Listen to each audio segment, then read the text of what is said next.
വൃന്ദ,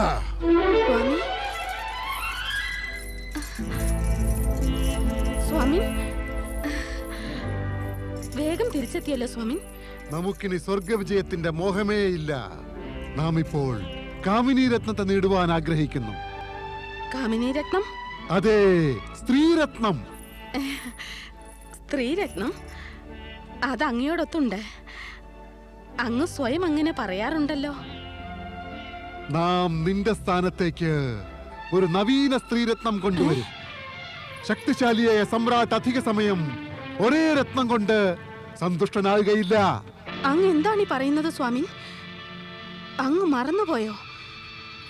ഭഗവാൻ പരമശിവന്റെ കൃപ മൂലമാണ് എന്റെ സതീധർമ്മം അങ്ങയെ രക്ഷിക്കുന്നതെന്ന്. അങ്ങ് ഏതെങ്കിലും പരസ്ത്രീയെ തെറ്റായി ദർശിച്ചുവെന്നാൽ, അങ്ങനെയൊന്ന് സംഭവിച്ചാൽ എന്റെ സതീധർമ്മത്തിന് അങ്ങയെ രക്ഷിക്കാനാകുമോ? ഭഗവാൻ ശിവന് എനിക്ക് ശക്തി നൽകാനാകുമോ? മിണ്ടിപ്പോകരുത് ശിവന്റെ നാമം. ഭഗവാൻ ശിവന്റെ നാമത്തോട് പോലും ഇത്ര ഈർഷ്യയോ?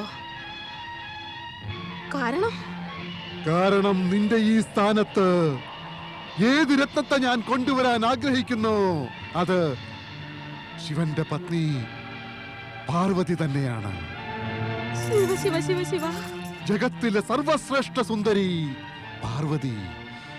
അവൾ നമ്മുടെ കൊട്ടാരത്തിന്റെ ശോഭ വർദ്ധിപ്പിക്കും. എന്താണ് ഈ പറയുന്നത്? എന്തിനാണ് ഈ പറയുന്നത്? അങ്ങയുടെ ബുദ്ധിക്ക് എങ്ങനെയാണ് കഴിയുന്നത് ഇത്തരം കുത്സിത വാക്കുകൾ നാക്കുകൊണ്ട് ഉച്ചരിക്കുവാനായി? അതെ, അവർ ശക്തിയാണ്. ശക്തി ജഗത് മാതാ, ജഗത് ജനനിയാണ്, ജഗദംബയാണ്.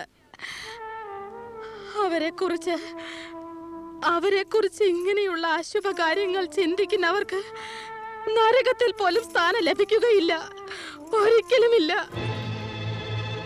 നിന്നോട് ആര് പറഞ്ഞു നമുക്ക് നരകത്തിൽ സ്ഥാനം വേണമെന്ന്? എനിക്ക് ആവശ്യമില്ല. അതിനാലാണ് പാർവതിയെ നാം രാജഭവനിൽ റാണിയാക്കാൻ പോകുന്നത്. പരിണാമത്തെ ഓർത്ത് ഭയമില്ലേ അങ്ങക്ക്? പരിണാമത്തെക്കുറിച്ച് ഭയപ്പെടുന്നവന് ജീവിതത്തെ ആസ്വദിക്കാനാകില്ല. ഇല്ല ഇല്ല സ്വാമി, ഞാൻ അങ്ങേ പാപം ചെയ്യാൻ ഒരിക്കലും അനുവദിക്കില്ല. ജാഗ്രത വൃന്ദ, ജാഗ്രത. നീ നമ്മുടെ മാർഗത്തിൽ ഏതെങ്കിലും വിഘ്നമുണ്ടാക്കുവാൻ ശ്രമിച്ചാൽ, അഥവാ പാർവതിയുടെയും നമ്മുടെയും ഇടയ്ക്ക് വരാൻ പ്രയത്നിച്ചാൽ, നാം നിന്നെ സമാപ്തമാക്കിയിരിക്കും.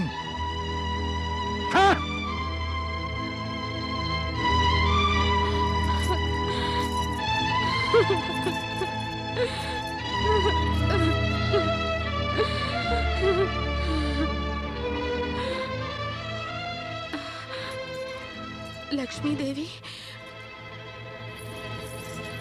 ദേവി, ലക്ഷ്മി ദേവി. അറിയില്ല എവിടെ പോയി രണ്ടുപേരും. ഞങ്ങൾ എല്ലായിടത്തും തിരഞ്ഞു. അവരിരുവരും ഇവിടെ നിന്ന് പോയി കഴിഞ്ഞിരിക്കും. പോയി കഴിഞ്ഞെന്നോ? നമ്മെ അറിയിക്കാതെ അവരെല്ലാം കേട്ട് കഴിഞ്ഞിരിക്കും. സ്വാമിയുടെ കടുത്ത ഭാഷണവും അവർ കേട്ടിരിക്കും. ഹേ പ്രഭോ, ഹേ പരമേശ്വര, എന്റെ പതിക്ക് സൽബുദ്ധി നൽകണമേ ഭഗവാൻ. ഹേ സമ്പൂർണ്ണ ജഗത്തിനും നാഥ, എന്റെ സ്വാമിക്ക് സൽബുദ്ധി നൽകണമേ. असुर सम्राट महाबली जलंधरन, असुर सम्राट महाबली जलंधरन, असुर सम्राट महाबली जलंधरन, असुर सम्राट महाबली जलंधरन.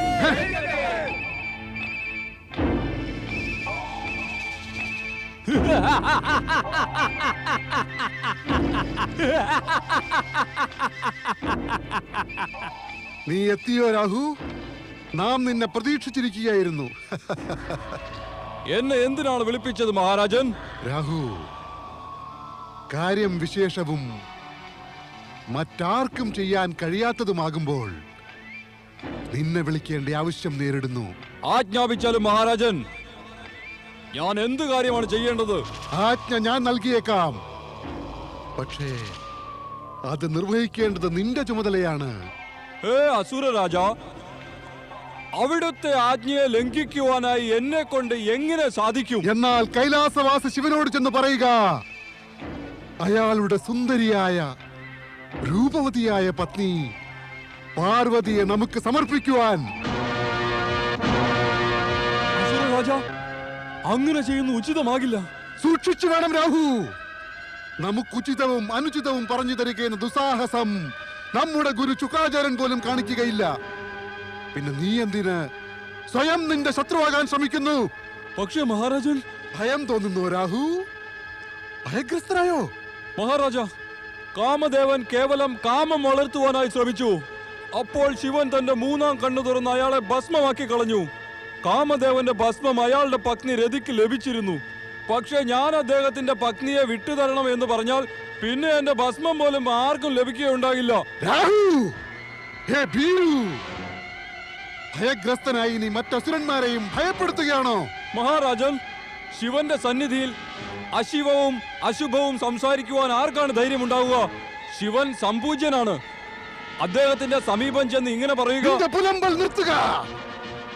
നീ കേട്ടോ, ഇപ്പോൾ നിനക്ക് നിന്റെ ശിരസെങ്കിലും ബാക്കിയുണ്ട്. പക്ഷെ എന്റെ ആജ്ഞ മാനിച്ചില്ലെങ്കിൽ ഞാൻ അതുകൂടി ഖണ്ഡിച്ച് സമുദ്രത്തിലേക്ക് എറിയും. കൈലാസത്തിൽ ശിവന്റെ മുന്നിൽ പോകുന്നതായാൽ നിന്റെ വിനാശത്തിന് സാധ്യത മാത്രമേയുള്ളൂ. പക്ഷെ പോകാതിരുന്നാൽ നിന്റെ വിനാശം നിശ്ചയമാണ്.